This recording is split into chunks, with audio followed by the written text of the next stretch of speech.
Dear Dallas Valuations are delighted to welcome you to another Article from the Experts. In this episode, art and antique specialist Stephanie Connell reviews one of the most talked about sales of the year, the Crown auction that recently took place at Bonhams, London. We are in the era of prestige television. Historically, TV programmes have been looked upon as the lesser relation to cinematic releases, movies traditionally viewed as the pinnacle of filmmaking. Today, television shows are often highly respected productions. As series run over weeks or even years, they can capture the public imagination with scores of fans and followers alike. These shows are essential to the success of streaming platforms. With large budgets and famous casts, the quality of productions has improved enormously. As such, the field of entertainment memorabilia collecting has been expanded, with those objects featured in major television series being broader and highly sought. Production companies have apparently become more aware of the value of these assets.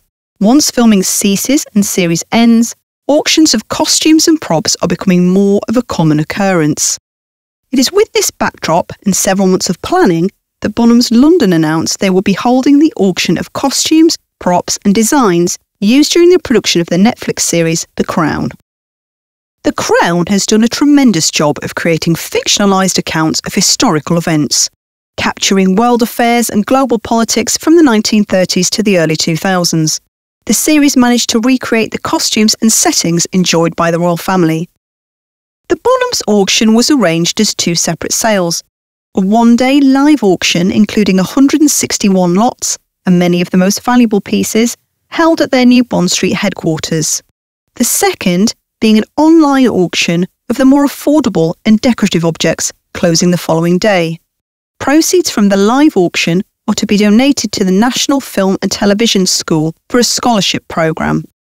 The pre-sale viewing for the auction was very popular, with over 30,000 people attending.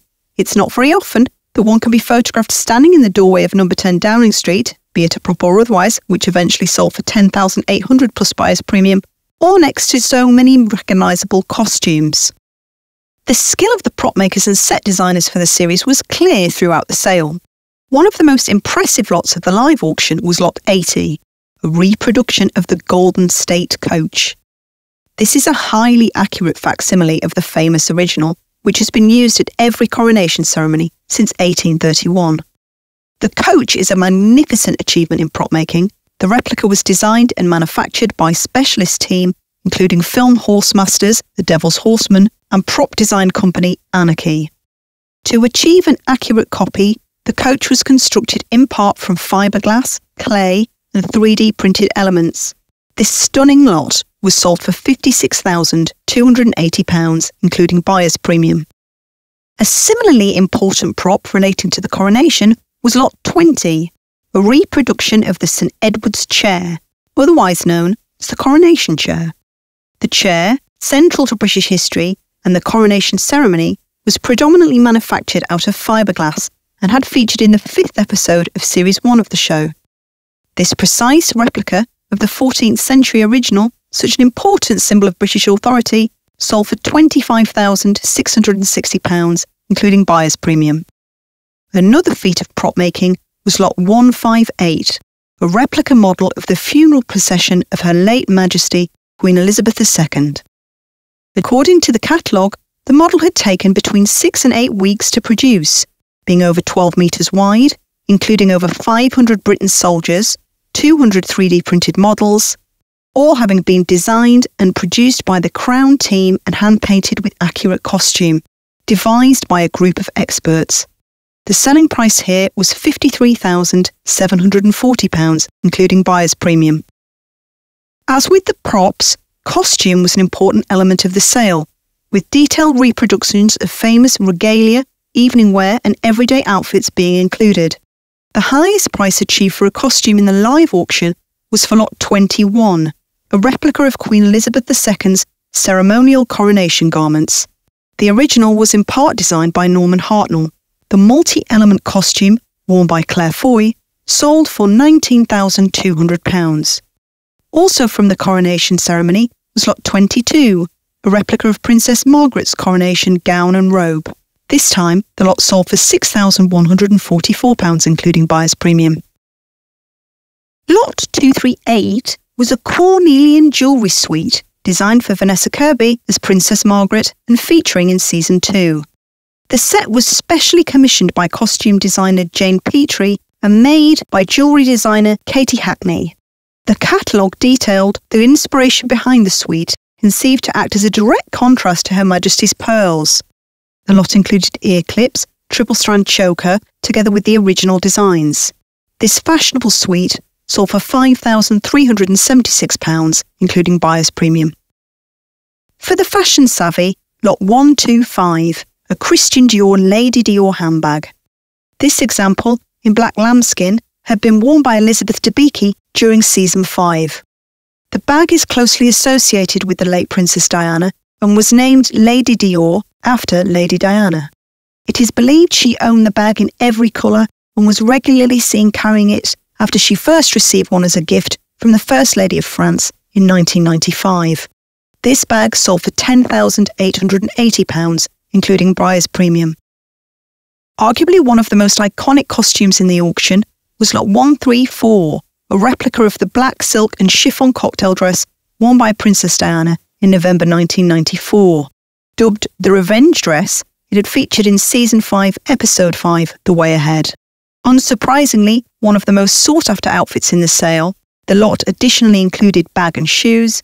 It sold for £12,800, including buyer's premium.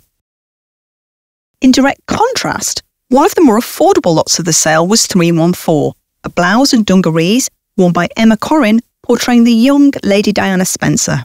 This lot achieved £435.20, including buyer's premium. Costume designs themselves were also popular, with a number being offered for sale.